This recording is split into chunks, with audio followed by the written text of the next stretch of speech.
Watter een van die volgende is die funksionele groep van aldehiede? Die korrekte antwoord C. Kom ons kyk gou-gou na die ander opsies. A, die COO, dit is die estergroep.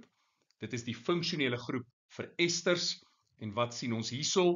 Metiel-etanoaat. Is COOH, die karboksielgroep.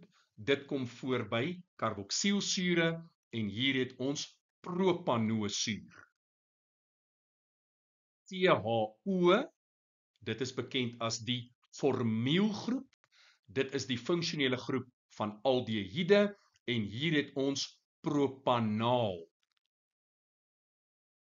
En laastens DOH, die hidroksielgroep. Dit is die funksionele groep van alkohole en hier het ons etanol.